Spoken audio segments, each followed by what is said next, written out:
नमस्कार, जी मध्य प्रदेश छत्तीसगढ़ देख रहे हैं आप। मैं हूं आपके साथ कोमल गंगवार। 23 की सरकार में आप सभी का स्वागत है। सवाल यही कि 2023 में मध्य प्रदेश और छत्तीसगढ़ का मुख्यमंत्री कौन बनेगा और किसकी होगी सरकार, क्योंकि इस वक्त चुनावी घमासान चल रहा है और सियासत के रण में नेता उतर चुके हैं और रणभेरी बजा दी है और सियासी कमान से बयानों से तीर भी चल रहे हैं। माहौल को अपने पक्ष में करने की कोशिश में जुटे हैं नेता और इसकी आवाज जनता के दिल तक पहुंचेगी और वोट का आशीर्वाद मिलेगा, वहीं होगा 23 का विजेता।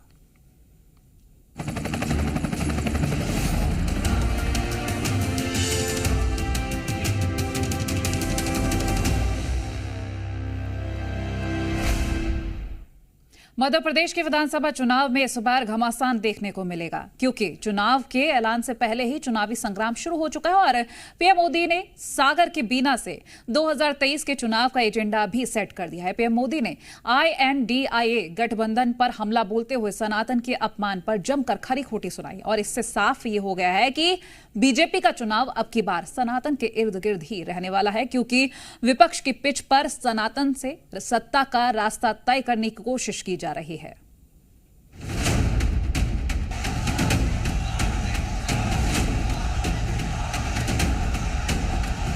विधानसभा चुनाव का एजेंडा सेट, विपक्ष की पिच पर पीएम मोदी की बैटिंग, सनातन के अपमान पर मोदी ने छेड़ा संग्राम, अब की बार सनातन पर आर पार। विधानसभा चुनाव में अभी वक्त है, उससे पहले बीजेपी ने अपना चुनावी एजेंडा सेट कर दिया। मध्य प्रदेश की धरती से पीएम मोदी ने हुंकार भरी और विपक्ष इंडिया गठबंधन को लपेटे में ले लिया। विपक्ष की फुल टॉस पर पीएम मोदी ने सागर के बीना में जमकर बल्लेबाजी की। उदय स्टालिन के सनातन को खत्म कर देने वाले बयान पर अब देश भर में सनातन पर संग्राम छिड़ गया है। पीएम मोदी ने देश के दिल मध्य प्रदेश से विपक्षी एकता पर निशाना साधा और सनातन विरोधी बताया। पूरे देश भर में सनातन पर संग्राम पॉलिटिकल पार्टियों के बीच में छिड़ गया है। खुली जीप में खड़े होकर अभिवादन करते हुए पीएम मोदी कार्यक्रम में पहुंचे। उनका यह अंदाज पहली बार देखने को मिला और यहां पर विधानसभा चुनाव की घोषणा से पहले पीएम मोदी ने कई प्रोजेक्ट का शिलान्यास और उद्घाटन किया। साथ ही पीएम ने विधानसभा चुनाव में सनातन के अपमान को मुद्दा बनाने के संकेत भी दे दिए। पीएम मोदी ने पहले तो विपक्ष को ललकार और फिर जमकर धुलाई भी की। इंडी अलायंस को कुछ लोग गमंडिया गठबंधन भी कहते हैं। इनका नेता तय नहीं है, नेतृत्व पर भ्रम है, लेकिन इन्होंने पिछले दिनों जो मुंबई में उनकी मीटिंग हुई थी, मुझे लगता है उस मीटिंग में उन्होंने आगे एक गमंडिया गठबंधन कैसे काम करेगा उसकी नीति और रणनीति बना दी है। उन्होंने अपना एक हिडन एजेंडा भी तय कर लिया है और ये नीति रणनीति क्या है? ये इंडी अलायंस की नीति है, एक गमंडिया गठबंधन की नीति है, भारत की संस्कृति पर हमला करने की। विपक्ष के नेता बयान दे रहे हैं और बीजेपी इन बयानों को लपककर चुनावी मुद्दा बनाने में जुटी है, क्योंकि पार्टी को पता है धर्म और आस्था में काफी बल होता है और इस बल को बीजेपी वोटों में तब्दील करने की कोशिश कर रही है। इसीलिए पीएम मोदी सागर के बीना में अपनी जनसभा के जरिए लोगों को सतर्क रहने की सलाह भी दे गए। ये लोग मिलकर अब उस सनातन को खंड खंड करना चाहते हैं। आज इन लोगों ने खुल करके बोलना शुरू किया है, खुल करके हमला करना शुरू करके दिया है।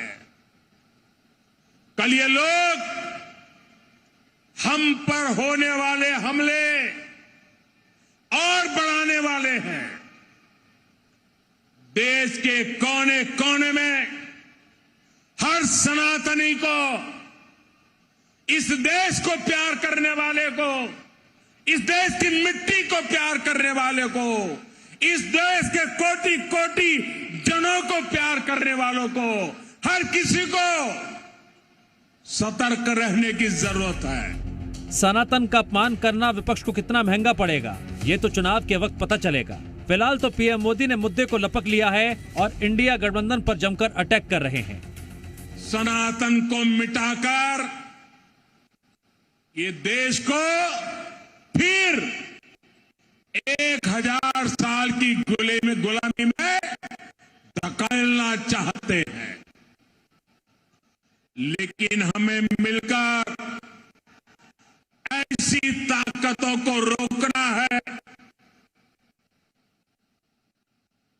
हमारी संगठन की शक्ति से, हमारी एकजुटता से उनके मंसूबों को नाकाम करना है। पीएम मोदी की मध्य प्रदेश में दहाड़ के बाद बीजेपी पूरी तरह से चुनावी मोड में आ गई है और ये पूरा चुनाव ही पीएम मोदी के इर्द गिर्द रहने वाला है। तभी तो पीएम ने बुंदेलखंड से हमला बोलकर चुनावी अभियान की शुरुआत कर दी है। वहीं कांग्रेस ने कहा सनातन कभी खत्म नहीं होगा, सनातन पर बेवजह सियासत की जा रही है। इस पर बीजेपी ने भी पलटवार किया। उनको हमेशा ऐसा वक्तव्य देना चाहिए जिससे कि समाज में एक संदेश जाए। पूरे समय विपक्ष की आलोचना करना और सनातन के बारे में वो जो कहते हैं, मुझे अफसोस होता है। सनातन शब्द अपने आप में पूरा अर्थ लिए हुए है, जिसे न आदि है न अंत है। जब कभी सनातन इसीलिए सनातन कहा जाता है, उसे शक, हूण, मुगल, दुनिया भर के लोग आए, अंग्रेज आए, सब आ गए, लेकिन सनातन को कोई नहीं उसको क्षति पहुंचा पाया। प्रधानमंत्री के मुंह से ये शब्द कहे जाना, उनके मंत्रिमंडल के लोगों के द्वारा ये शब्द कहे जाना, यूं कहा जाए तो सनातन का अपमान ये लोग कर रहे हैं। अगर किसी एक व्यक्ति ने कोई बात कह दी है, हम उससे कहीं इत्तेफाक नहीं रखते हैं। भारत विविधताओं का देश है, इसमें सब लोग अपने अपने धर्मों का अपने अपने तरीके से पालन को मानते हैं। इनके यहाँ नेता उदय स्टालिन क्या कह रहा है? कोड़, खाज, कैंसर, क्या क्या बोल रहा है सनातन को। क्यों नहीं उसको बाहर किया अभी तक? इसका बाहर नहीं किया, इसका मतलब सहमति है। कांग्रेस के राष्ट्रीय अध्यक्ष का बेटा सनातन को लेकर क्या बोल रहा है? कांग्रेस के राष्ट्रीय अध्यक्ष को, उसके बेटे को क्या सजा दी है इस ठगबंधन ने? नहीं दी है। तो ये स्पष्ट है कि ये लोग भारत की मान्यताएं, भारत की परंपराएं, भारत भूमि, भारत की मर्यादाएं, सबको तार तार करने वाले जितने लोग हैं उनका समर्थन करते हैं। चुनावी लड़ाई में कब नए मुद्दे का जन्म हो जाए, ये कोई नहीं कह सकता। फिलहाल तो सनातन के अपमान का मुद्दा चुनाव में दिखाई देने वाला है, क्योंकि बीजेपी ने इसके संकेत दे दिए हैं। मध्य प्रदेश से हुंकार भरकर पीएम मोदी ने साफ कर दिया है, इस बार सनातन पर होगा आर पार। Bureau report, Zee media. अब पीएम नरेंद्र मोदी ने चुनाव के लिए एजेंडा तो सेट कर दिया है, लेकिन चुनावी कसौटी पर उतरने के लिए बीजेपी कई मुद्दों को तरजीह दे रही है। सनातन के अलावा बीजेपी G20 और चंद्रयान 3 की सफलता को भी चुनाव में भुनाने से नहीं चूकेगी और इसके लिए पार्टी ने प्लानिंग भी तैयार कर ली है। और बीना में पीएम मोदी ने G20 और चंद्रयान की सफलता का जिक्र किया, यानी कि इस बार बीजेपी राष्ट्रीय मुद्दों पर भी विधानसभा का चुनाव लड़ेगी।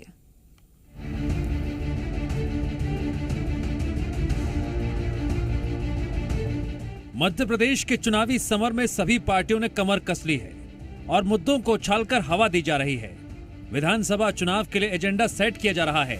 पीएम मोदी के सागर के बीना में दिए भाषण से साफ है बीजेपी किन मुद्दों को लेकर आगे बढ़ने वाली है और किन मुद्दों के सहारे चुनावी बिसात बिछाई जा रही है।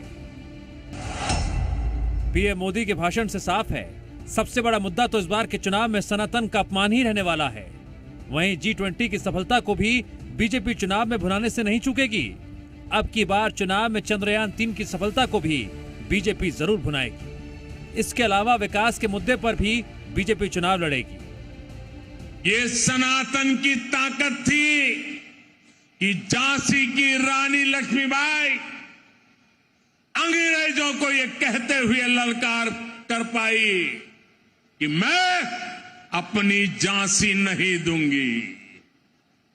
जिस सनातन को गांधी जी ने जीवन पर्यंत माना, जिन भगवान श्री राम ने उनको जीवन भर प्रेरणा दी, उनके आखिरी शब्द बने, हे राम